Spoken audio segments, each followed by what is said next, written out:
আচ্ছা, আজকে প্রথমবার নতুন জায়গায় এসেছি, মানে একদম নতুন জায়গা। এটা অ্যাকচুয়ালি বগুলা পরে, বগুলা শ্মশান কালী মাঠ। এই বগুলা রাস্তাটা আমার আসে প্রথমবার। তো এখানে এসেছি কেন?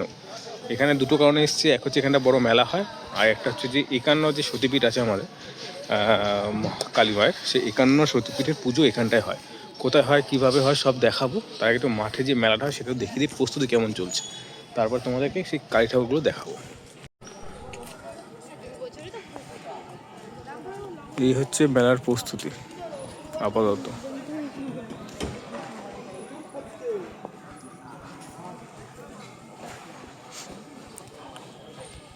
সত্যতা বলতে এই জায়গায় আসার সময় আমার সবথেকে বেশি এটা ভালো লেগেছে, রাস্তাগুলো খুব ভালো লেগেছে, প্লাস হচ্ছে হ্যাঁ গাছপালাগুলো, মানে যেটা আগে কৃষ্ণনগর যাওয়ার পথে আমার গাছপালাগুলো পেতাম, রাস্তার দুপাশে বড় বড় গাছপালা একদম ফাঁকা হয়ে গেছে এখন রাস্তা বাড়ানোর জন্য বা রেল লাইনের জন্য।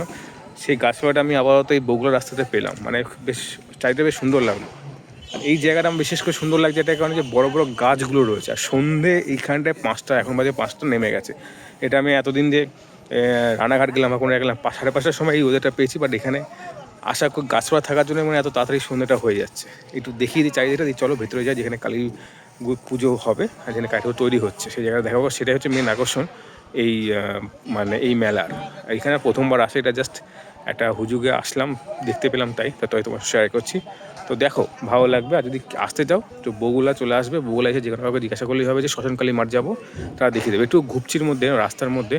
আর বগুলা স্টেশন থেকেও আসতে পারো, কোনো অসুবিধা নেই, পায়ে হেঁটে 5 মিনিট লাগবে, কারণ রানাঘাট থেকে বগুলা স্টেশনে নেমে 2 মিনিট 3 মিনিট মতো লাগবে, আর সেরকমই বাস স্ট্যান্ডে নেমেও সেরকমই লাগবে। তো চলো দেখা যাক, একটু চারিপাশটা একবার একটু মানে ভিউটা একবার দেখো। আমার এই গাছগুলো দেখতে বেশ সুন্দর লাগছে। চলো ভেতরে এসেছিলাম আমি। আর মেন শ্মশানটা মানে ওই দিকটায় রয়েছে যেটুকু শুনলাম, এইখানে নেই।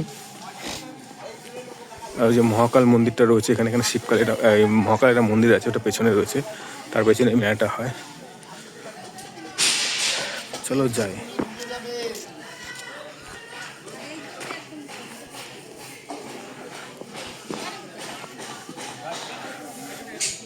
এই যে মেন আকর্ষণ হচ্ছে এই জায়গাটা, এইখানটায় হচ্ছে সেই 51 ঠাকুরের যে পুজো সেটা হয়। চলো এখান থেকে শুরু করি। এই হলো একটা, এই দুটো, এই 3টে, এই 4টে, 5টা, 6টা, 7টা, 8টা, 9টা, 10টা, 11টা। এটা মেন মন্দির এখানকার হয়তো।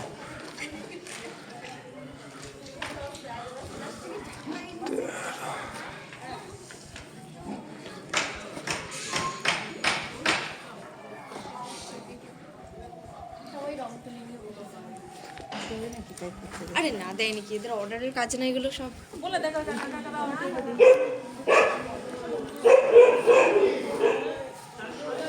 ভালো লাগছে বেশ, হ্যাঁ পুরো রাউন্ড করে পুজোটা হয়, এক একটা মায়ের এক এক রকম রূপ দেখা যাচ্ছে,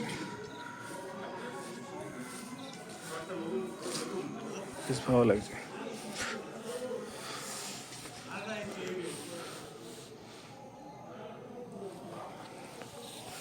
ছিন্ন মস্তকালী, এটা ছিন্ন মস্তকালী।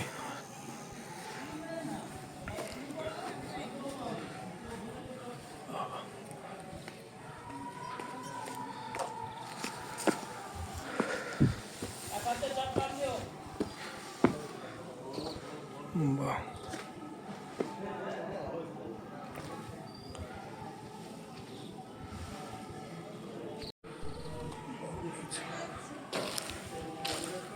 গুনতে ভুলে গেছি, কটা গুনলাম। আমার তো জলেই না। এই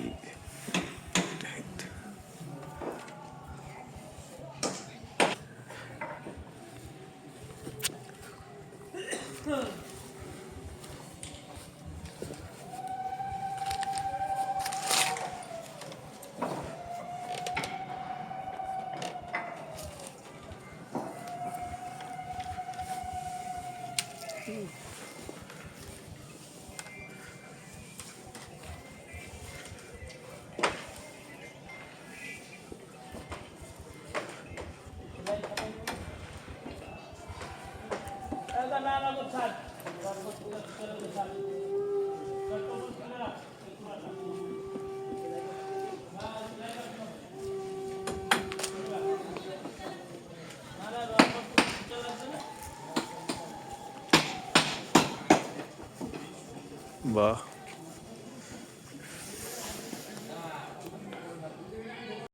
মোটামুটি এই মাঠটা পুরোটা জুড়েই মেলাটা হয়। এই যে ওই মানে ওটা ওটা সামনেটা হচ্ছে শুরু, এইসব এইখানে সব দোকানপাট বসে, এইখান দিয়ে পুরো মাঠটা জুড়ে এই মেলাটা হয়। তো বেশ ভালো লাগলো, জায়গা সত্যি ভালো লাগলো, মানে গাছপালাগুলো দেখে সিরিয়াসলি বলছি, মানে গাছপালাগুলোর জন্য আমার বেশি এইখানটা মন কেড়েছে। যাই হোক, মানে সত্যি এই জায়গাটা এসে মানে প্রচণ্ড ঠান্ডা লাগছে সিরিয়াসলি, প্রায় এখন মাত্র 6টাও বাজেনি এখনও, প্রচণ্ড ঠান্ডা লাগছে। তো জায়গাটা এসে আমার ভালো লাগার মেন কারণ হচ্ছে জায়গার পরিবেশটা বেশ ভালো লাগলো। তো বাকি যদি কিছু কয়েক থেকে তো কমেন্ট করতে পারো অবশ্যই, আর জানিয়ে দেবো, চেষ্টা করে জানানোর, কারণ আমারও ঠিক জায়গাটা প্রথমবার আসছে, আমাকে জানা নেই স্পেশালভাবে কিছু। তো আজকে এই পর্যন্তই, দেখে পরের ভিতরে, টাটা, বাই।